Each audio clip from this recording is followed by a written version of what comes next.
போன மாசம் காய்ச்சல் கடைசியில காய்ச்சல் வந்துட்டே இருந்தது. என்ன எதுன்னு தெரியல. பெரும் ஹாஸ்பிட்டல் போனோம், தெரியவே இல்லை. முதல் தேதி 2ஆம் தேதி எங்க மாமா தான் எனக்கு ஒரு ஹாஸ்பிட்டல் கூட்டிட்டு போனாங்க. டாக்டர் வந்து பாப்பா அது வந்து பிளட்ல கலந்துருச்சு.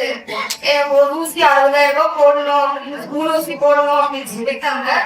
என்ன பண்றதுன்னே தெரியல. மாமாதான் வந்து பார்த்ததை எனக்கு சொல்லி செலவு பண்ணாரு. ஐயோ ஹாஸ்பிட்டலுக்கே வந்து செலவு பண்ணாங்க பாப்பாக்காக. அதுக்கப்புறம் அந்த ஊசி போட்டாங்க. 4 நாள் ஹாஸ்பிட்டல்ல தான் இருந்தோம். நான் கத்துக்கிட்டு செலவு பண்ணிக்கிட்டே தான் இருந்தேன். அவங்க நினைக்கிறது மிச்சமே இல்லை.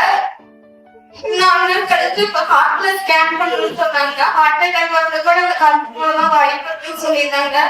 4 நாள் கழிச்சு போய் ஹார்ட்ல ஸ்கேன் பண்ணி பார்த்தோம். எல்லாமே பாப்பாக்கு நல்லா இருக்கு, ஒரு பிரச்சனை இல்லைன்னு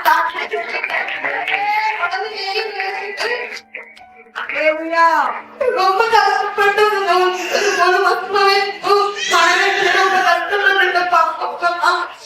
கத்துக்கு நன்றி.